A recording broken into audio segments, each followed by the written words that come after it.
estava orando, o Senhor disse algo no meu coração. Ele disse que, por mais que nós estamos passando por tudo isso, pastor, ele disse que Ele está no controle de todas as coisas. Ele sempre está, né? Eu não acredito que tudo que está acontecendo seja da vontade de Deus, mas que seja permissão dEle. Porque o Senhor, Ele permite coisas nas nossas vidas, situações nas nossas vidas, pastor, para nos moldar, né? E muitas delas para fazer com que a gente se achegue mais perto dEle, né?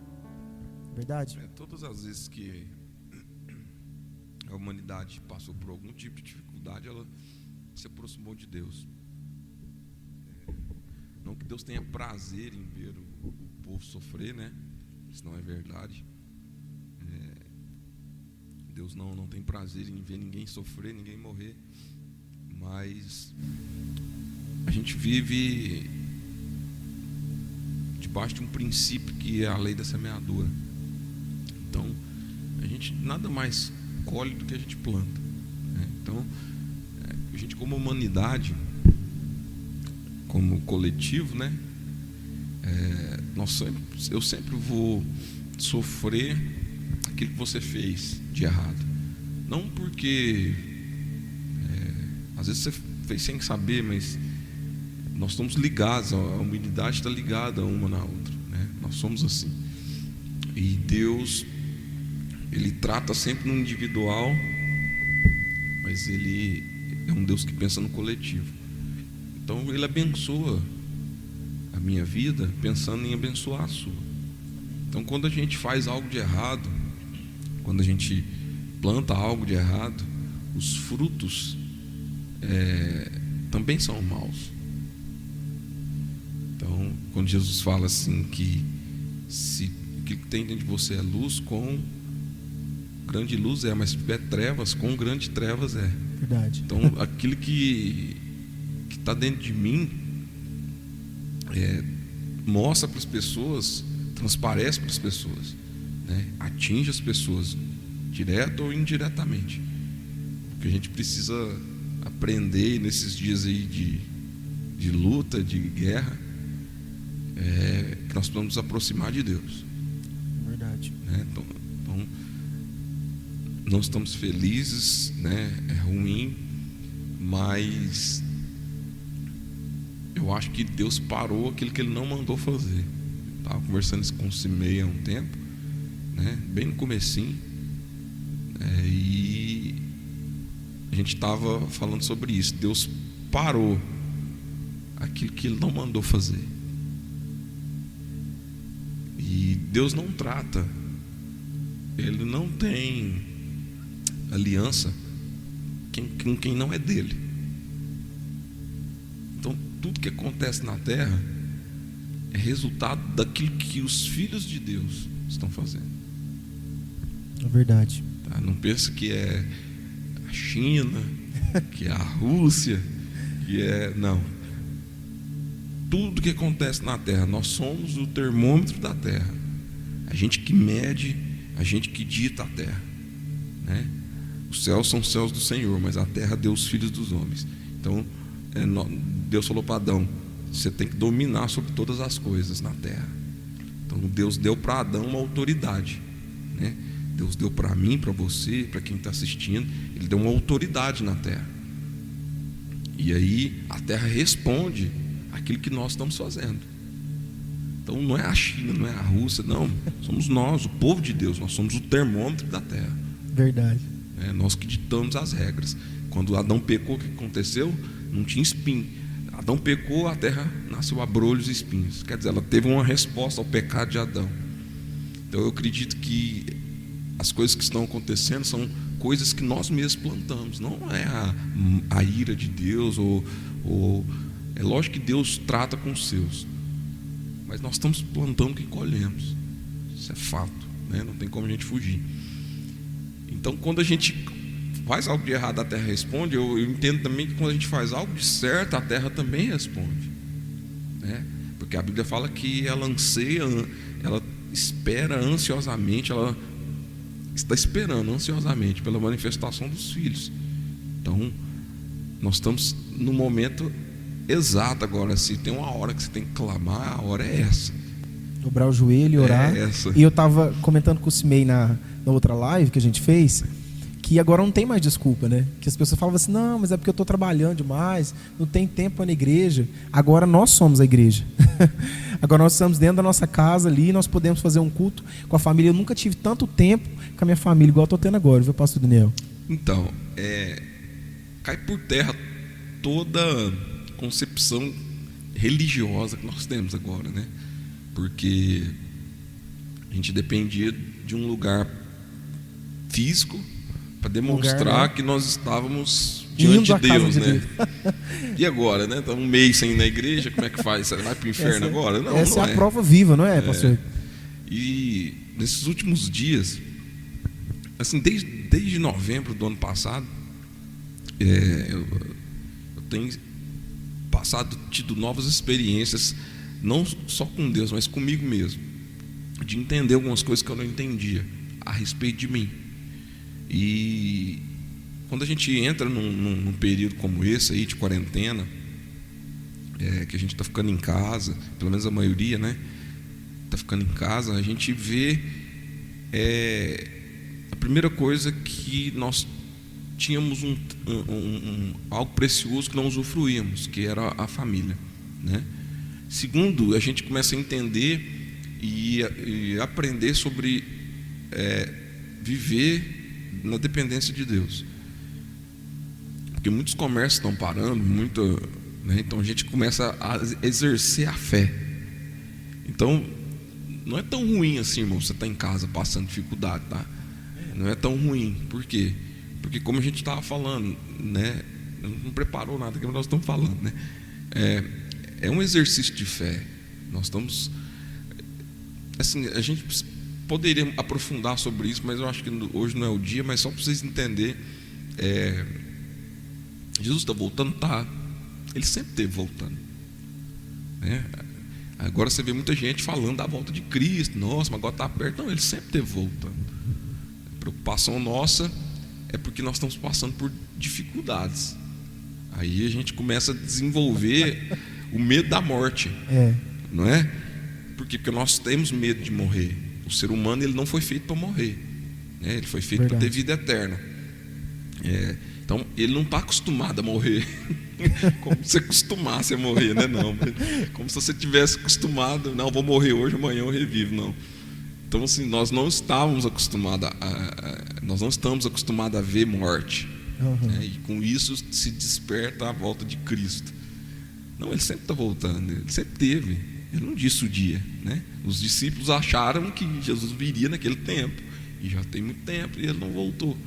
Então o problema não é quando ele vai voltar, é como nós estaremos quando ele voltar. É verdade, né? Então todas as vezes que acontece uma tragédia, acontece algo ruim, o exercício da fé volta à tona. A gente começa a ver coisas que a gente não via. A gente começa a ver o povo orando, a gente começa a ver o povo jejuando, todo mundo, o Brasil inteiro, todos os crentes num domingo, né? Por que não faz isso normalmente, né? Verdade. Por que isso não é um hábito? Porque nós estamos com medo, né? E o medo, ele traz isso. E eu acho que por medo não funciona. Não, eu até disse algo na ministração de domingo, pastor Daniel, que a gente não, mesmo depois de tudo isso, né, que a gente está passando, depois que passar essa tempestade e essas dificuldades, tudo que a gente está vivendo, que a gente não pare de buscar o Senhor como nós estamos buscando agora, né? Porque esse é o tempo que eu estou vendo mais o pessoal buscando a presença do Senhor, e que, tipo assim, depois que passar tudo isso, que a gente continue buscando com a mesma intensidade que a gente está buscando agora, né? Que isso possa queimar no nosso coração. Tipo assim, não buscar o Senhor por medo, mas buscar o Senhor por quem Ele é. A gente necessita de buscar a Deus. É mistério a gente falar disso agora, porque estamos passando por isso. Mas para quem está assistindo, ou para quem vai ver depois, né, ou depois no YouTube, o que nós precisamos ter consciência é que nós estamos sempre sendo preparados para a vinda de Cristo. Sempre estamos sendo preparados para a vinda de Cristo. E nós só começamos a buscar Ele de verdade porque aconteceu algo ruim, né? Como eu estava falando aqui, agora caiu por terra toda a concepção religiosa, porque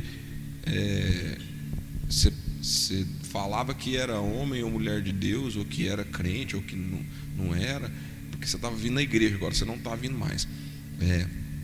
E mesmo assim, cara, mesmo tendo esse problema acontecendo, o que está acontecendo, nós cristãos ainda não conseguimos desenvolver uma total dependência de Deus.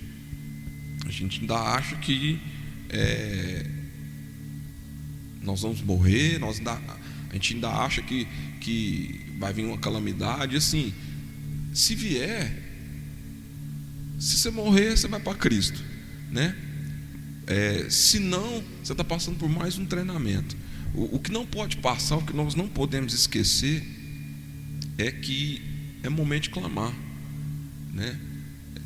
Todas as vezes que você vai ver na Bíblia, quando o povo estava no Egito, eles clamaram, porque estavam sendo escravizados, estavam sofrendo, e aí Deus levantou um libertador, né? O povo clamava, passando dificuldade, passando problema, o povo clamou, Deus levantou Gideão. O povo passando dificuldade, sendo escravizado na Babilônia, já estava cansado, apesar de ter sido Deus que ordenou para eles ir para a Babilônia, mas estavam cansados. Daniel clamou e Deus mandou o decreto e eles foram livres. Então, assim, Deus sempre vai levantar pessoas para libertar o povo de Deus, né? Só que está caindo por terra, porque quem vai falar agora que essa ou outra religião é a certa? Porque agora você não tem mais um templo para reunir. Os católicos não podem reunir, né? Os espíritas não podem reunir, os evangélicos não podem reunir.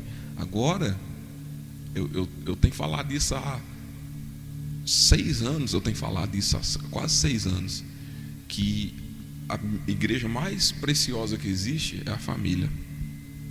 É ali que começa a sua casa, né?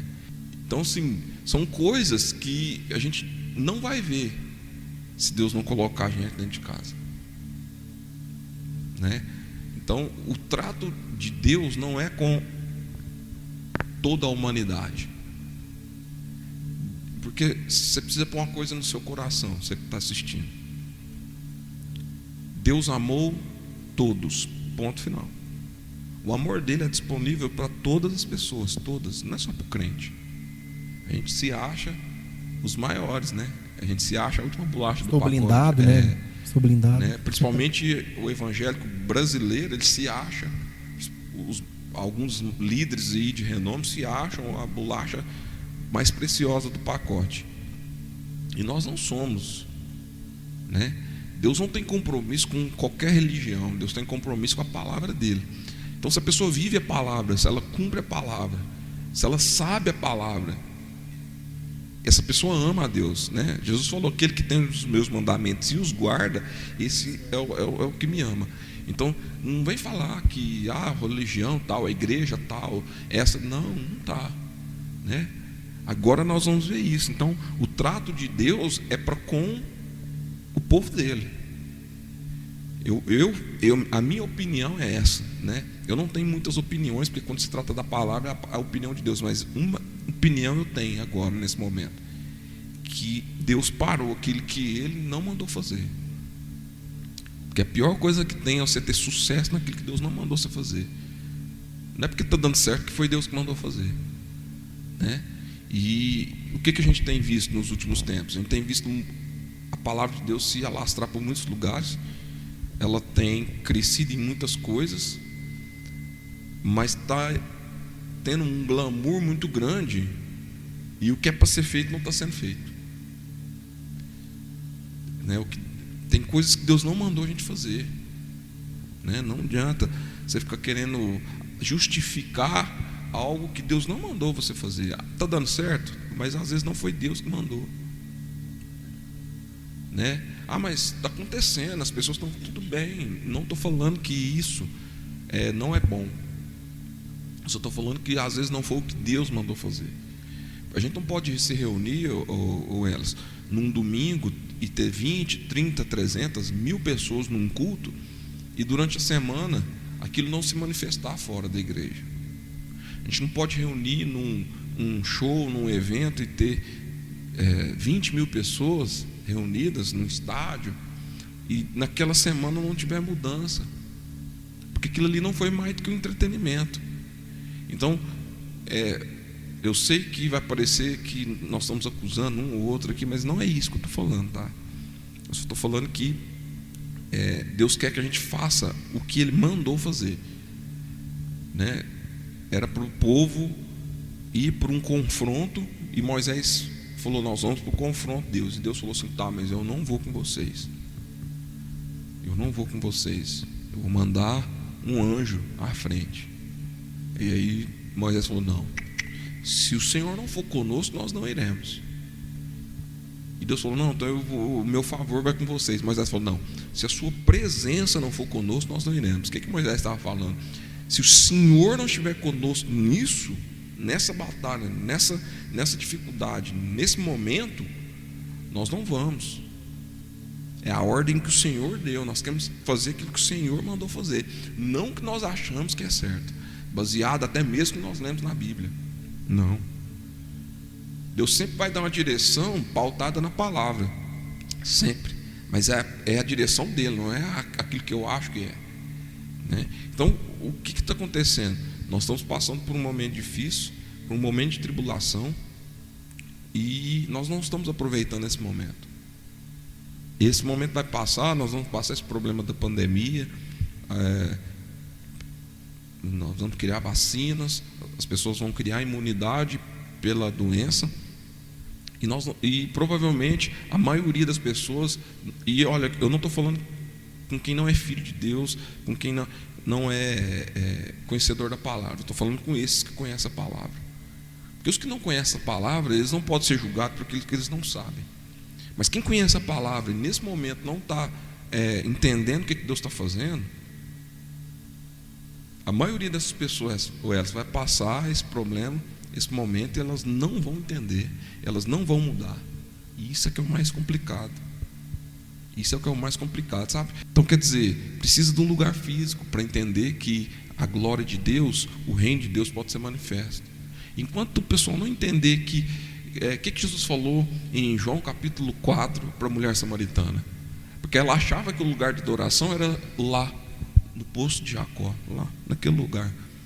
E os judeus achavam que era em Jerusalém. E o que Jesus falou para ela lá em João capítulo 4, se eu não me engano? Falou para ela, falou assim: vocês acham que o local de adoração é aqui, e nós achamos que o lugar de adoração é lá em Jerusalém. Vocês falam do que vocês não viram, nós falamos do que nós conhecemos. Jesus falou. Vai chegar um dia que o lugar de adoração não é nem ali nem aqui, porque eles vão adorar a Deus em espírito e em verdade. O que ele quis dizer? Ele quis dizer que o local onde você está não vai te impedir de ser crente. Ele falou que não é o local que você está vivendo que te faz ser mais ou não cristão, mais ou não santo. Então, assim, nós temos que mudar, gente, esse conceito de crente raso. Já chega disso, né? O que Deus está fazendo agora é peneirando. O que Deus está fazendo agora é colocando, separando os que são dos que não são. Um alinhamento. Exatamente. Deus não está excluindo ninguém, tá? Deus não está excluindo ninguém. O que Ele está fazendo é que no momento da batalha Ele precisa de gente apta. Ele precisa de gente do braço firme, da mão forte, né? Quando foram para a batalha lá, falou para Gideão: Gideão, tem muita gente aí que você. Gideão: não tem muita gente. Separa aí um pouco. Primeiro separa aqueles que não querem ir, que não estão ali por bom grado. Mas saiu muita gente, cara, que não queria ir para a batalha.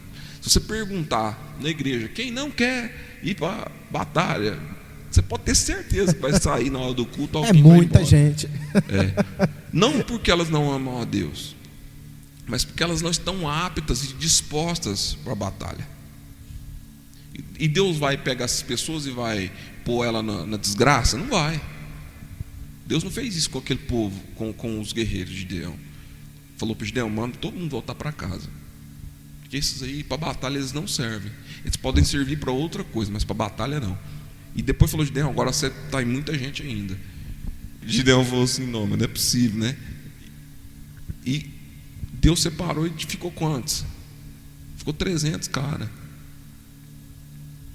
300 cara para batalhar, cara, contra um exército numeroso. E eles conseguiram vencer. Então Deus não está preocupado. Deus não está preocupado com a quantidade de gente. Ele está peneirando, cara. Porque na hora do vamos ver, na hora do pega para capar, é que você vai ver quem é bom e quem não é, quem está disposto e quem não está disposto, né? Porque você tem que estar capacitado em todas as áreas. Nós estamos passando um momento de dificuldade, e nós estamos passando, porque assim, as batalhas que você traça durante a sua vida, você tem que ter capacidade para ela, né? Algumas dificuldades que você passa na sua vida, você já viu que tem coisas que você tem que enfrentar você mesmo. Deus falou para Moisés: Moisés, por que clamas a mim? Diga para o povo de Israel que marche. Tem coisa que é você que tem que resolver. Estou passando problema, estou passando dificuldade financeira, Deus me ajuda. Deus vai falar assim: não, meu filho, para de gastar igual você gasta. São batalhas que você tem que lutar.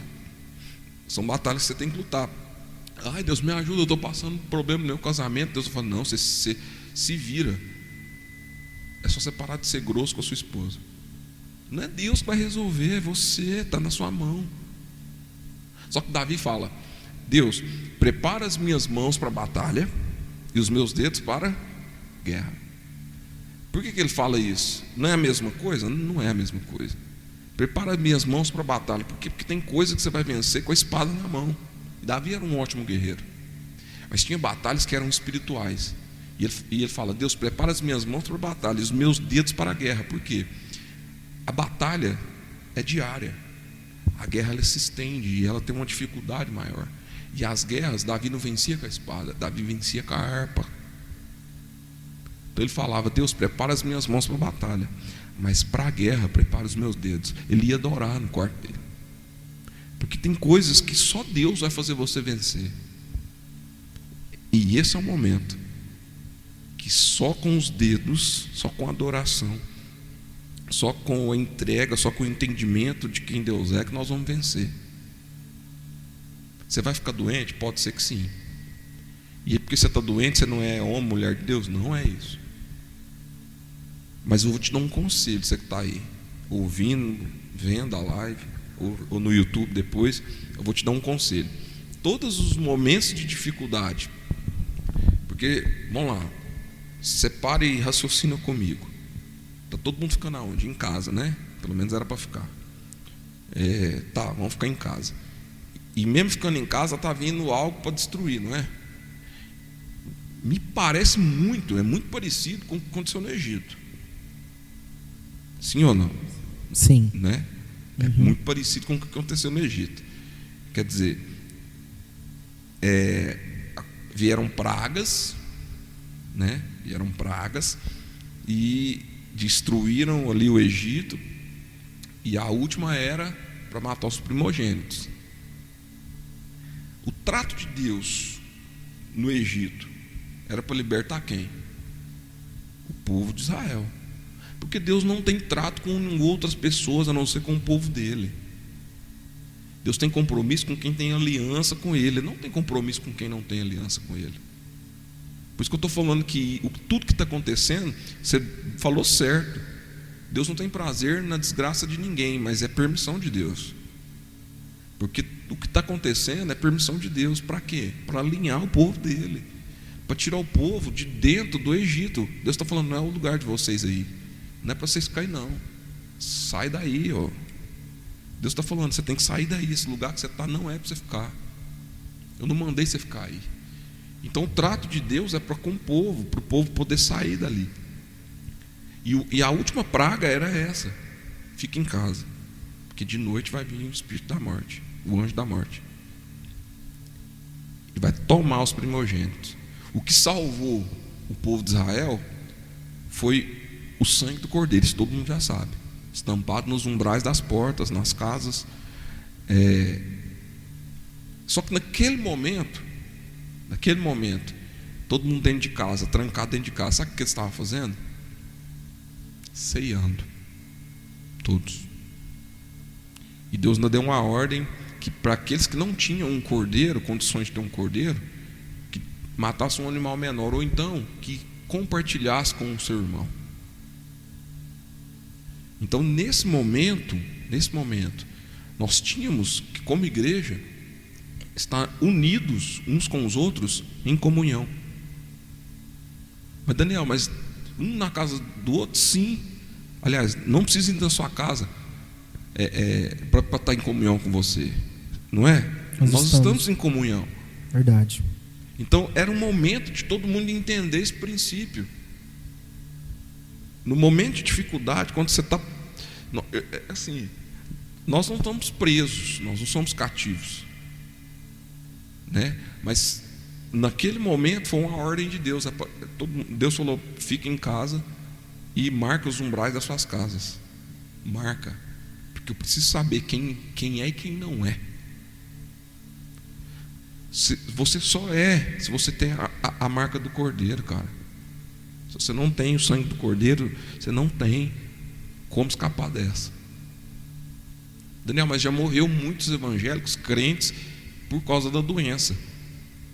E daí, morreu católico também, morreu espírita. São pessoas. Mas o que nós vamos aprender disso? O que nós vamos tirar desse momento? Eu não tô imune a acontecer problema comigo. Você não está. Quem está ouvindo não está imune. É verdade. Não tem como, a gente não vai escapar disso. Mas cedo ou mais tarde, nós vamos pegar a gripe. Às vezes mais fraca ou mais forte. Em algum momento da vida nós vamos pegar, né? Igual a dengue, né? É igual a dengue, é igual foi o H1N1, nós vamos pegar. Mas nós não estamos preocupados com esse lado. Pelo menos eu não estou. Eu estou preocupado com o que Deus está fazendo no Espírito. O que Deus está querendo falar? O que Ele está querendo fazer? É isso que eu estou preocupado. O que Ele está querendo alertar? O que Ele está querendo falar para a igreja? É para a igreja. O que Ele está falando para a igreja? Qual que é o comunicado que Ele tem para nós nesse momento? Né? Nós estamos numa cidade pequena, Araguari, 110, 120 mil habitantes, e nós achamos que Deus só está lá em São Paulo, que Deus está só lá no Rio de Janeiro. E não está, cara, Ele está aqui também. A atuação Glória dele é grande na nossa cidade. Glória a Deus. O que nós vamos escolher disso depois que a gente passar por esse problema? Ou você vai continuar um crente meia boca? Ou você vai continuar um crente que se der vou, se não der não vou? Cara, a gente reclamava, olha para você ver, a gente reclamava que o pastor acabava o culto 9h30. Agora você está com saudade do culto. Não é? Verdade. Mas a gente reclamava que o pastor tinha que acabar o culto 9h. Você fica vendo a live do Gustavo Lima, do Bruno Marrom, da Marília Mendonça, fica 3, 4 horas vendo, aí o culto durando 3 horas, você acha ruim, cara. 5 horas. Olha para você ver como que está mudado. É verdade. Assim, a gente não está entendendo, cara. Isso é um despertar, gente. A gente precisa despertar. É um tempo da igreja despertar para o que é realmente para fazer. É um tempo também da igreja ser resposta para isso que está acontecendo. Isso. As pessoas chegarem em nós e perguntar, mas e aí? Igual já chegaram algumas pessoas, né? Pastor, chegaram em mim e perguntaram assim: e aí, Welles, o que você tem para falar sobre isso, na sua visão? O que é isso para você? Isso é um castigo de Deus? Deus está descendo castigo. Eu falei assim: eu não vejo por esse lado. Eu vejo Deus alinhando o seu povo. Eu vejo Deus chamando a gente para um alinhamento, colocando aquilo que estava desorganizado em ordem, colocando a gente em linha reta e dizendo: é por aqui, faça isso, eu dou a direção, eu sou o Deus de vocês. Não, vai mudar muita coisa. Assim, a humanidade nunca mais será a mesma. Nunca mais. Nunca mais. Né? A gente vai andar com um potinho desse para cima e para baixo agora. Então, assim, eu fico imaginando como a gente vai voltar a se reunir. Imagina. Como será? Todo mundo com medo. E aí, né? Então, assim, não me perguntaram a minha opinião ainda, né? Não me perguntaram. Qual que é a sua opinião? É Deus? É igual eu estou falando, a gente estava falando. Eu acredito que seja a resposta de tudo que a gente faz, tá? Deus não é um carrasco que fica lá em cima com uma lupa pondo reflexo do sol no formigueiro. Ele não é brincando de ser Deus. Ele não brinca de ser Deus. A gente sabe que ele não brinca. Então, o que a gente pode tirar de aprendizado agora, nesse momento, como igreja? Né? A gente poderia estar falando de outras coisas aqui, né? A gente poderia estar falando de prosperidade, de cura, de ensino, mas a gente está aqui para te alertar. Nós estamos aqui para falar para o povo, falar assim, gente, e agora? O que nós vamos fazer? Porque a gente não se isenta disso. Nós, os líderes, somos os primeiros a não fazer o que devemos fazer, né? Os presbíteros, os pastores, apóstolos, os semideus, o que quer que seja, né? Mas nós somos os primeiros a não fazer o que Deus mandou fazer. Os primeiros. Então vai começar de nós, tá? Começa de nós a refletir. E tipo assim, nós estamos preocupados com o dia de amanhã demais. Ontem eu fiquei até 2 horas da manhã conversando com um amigo meu sobre a Bíblia no WhatsApp. Ele não é evangélico, não é crente, mas estuda, ele gosta e aprendeu a gostar da Bíblia, porque nós estamos andando juntos há mais ou menos 1 ano. E eu falo muito da Bíblia, até sem ver. E aí ele começou a estudar algumas coisas que ele estudava, e aquilo que ele estudava começou a falar de Deus. E ele começou a me perguntar algumas coisas há muito tempo, desde quando a gente começou a andar, e tudo estava na Bíblia, porque tudo está na Bíblia. A Bíblia te ensina até a fazer pão, fazer bolo, né? Ensinou para o povo que eles tinham que fazer as fezes dele enterrar, que senão eles morriam. Ensina tudo, ensina até você fazer cocô. Irmão, faça aqui. Então, a Bíblia está a resposta de tudo. E aí eu fiquei com ele até 2 horas da manhã conversando, a gente falando dos mistérios da Bíblia, a gente falando da palavra de Deus. E aquilo queima no meu coração, porque é o que eu gosto de falar, né? Eu me perco quando eu estou falando da palavra. E a gente estava falando disso, de fé. Porque você tem que ter uma fé, a sua fé tem que ser consciente, né? Ah, Daniel, mas a fé é consciente? Não estou falando que... Porque o que é fé? Você precisa crer naquilo que você não está vendo, não é? Mas a fé, ela tem que ser uma convicção firme, não é? Verdade. Então você tem que saber o que você está crendo. Você não está vendo, mas você sabe o que você está crendo. Então, quando a gente está passando por esse problema, se alguém me perguntar ou pedir minha opinião, eu só vou falar para ela, cara, confia em Deus. Não vou ficar querendo entender o que está acontecendo. Eu não vou ficar entendendo. Eu não vou ficar querendo entender, dar uma justificativa. O que está acontecendo? Não, eu não quero saber o porquê. Eu quero saber o para quê. Eu não quero saber o porquê está acontecendo. Eu quero saber para que está acontecendo. Qual que é o motivo? Qual que vai me ajudar? O que vai fazer eu como igreja melhorar? Né? Porque eu sou um templo de Deus. Você é um templo, né? A gente fala assim, eu já escutei, até eu já falei isso, eu sou a igreja de Deus. Nós não somos igreja de Deus. Nós somos igreja quando nós nos reunimos.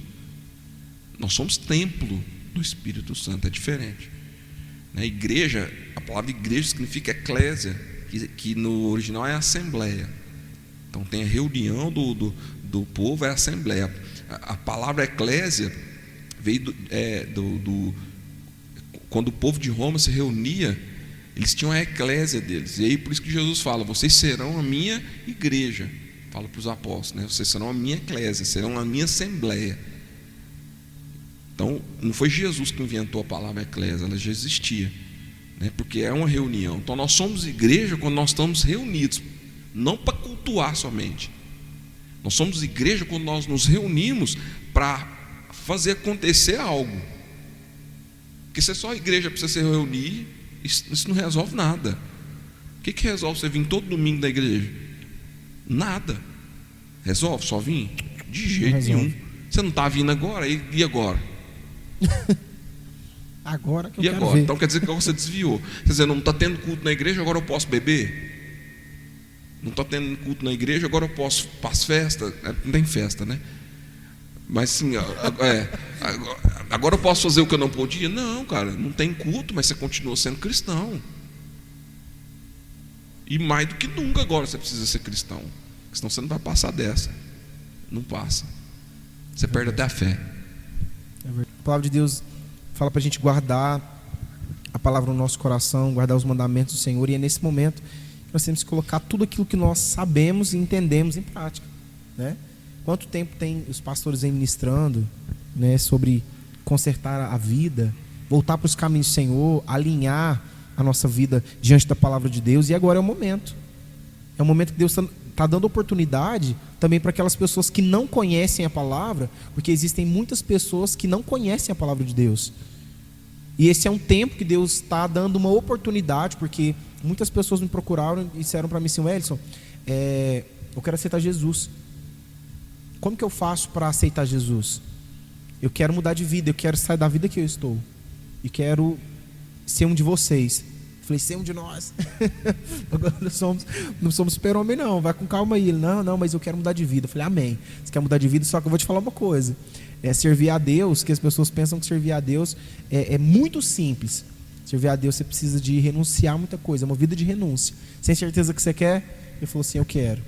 Então é a atitude de uma pessoa que viu tudo que está acontecendo, né, e eu acredito que ele não veio por medo, mas ele veio porque ele viu que até onde... Um cara que fala que quer ser um de nós, ele não sabe nem o que ele está falando, né? Não é?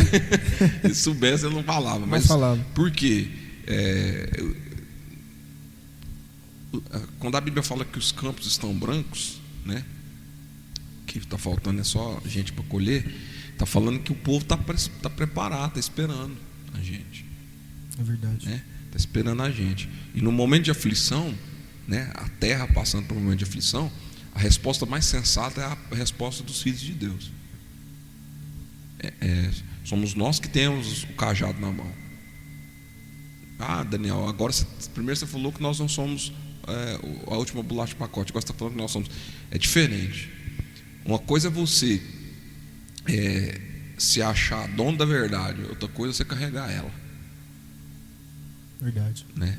Nós não somos donos da verdade, mas nós carregamos ela. Nós temos ela na mão, né? E alguns de nós praticamos ela.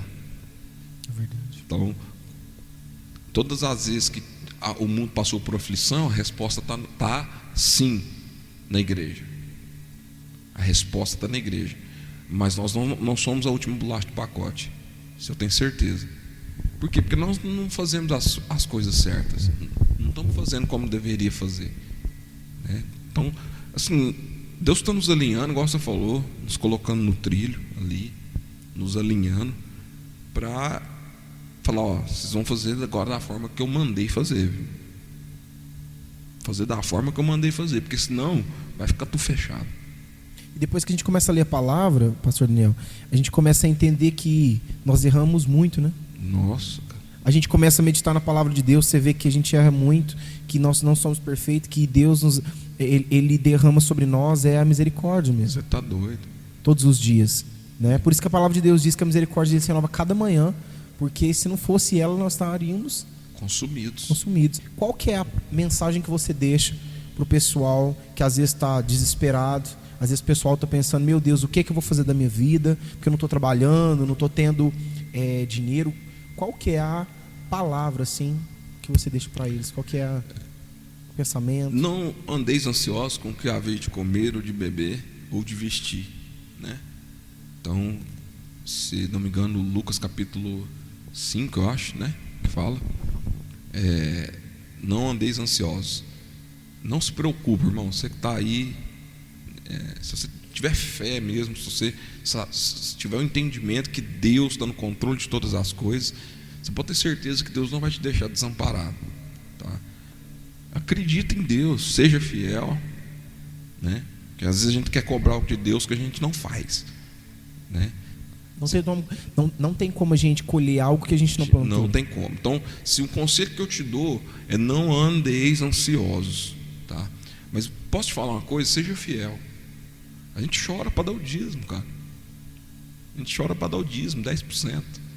E aí na hora da dificuldade, a gente quer cobrar o que de Deus? Verdade. Né? É verdade. Né? Então o primeiro conselho que eu te dou, não fique ansioso. O segundo, seja fiel. Amém. Seja fiel com Deus. Não deixe de ser fiel, né? E o terceiro conselho que eu te dou, cara, você está em casa, você está com problema, com dificuldade, lê isso aqui, ó. Lê isso aqui, ó. Lê a palavra de Deus, que ela vai te mostrar o que você tem que fazer, o que você não tem que fazer. É isso aqui que está a resposta de tudo.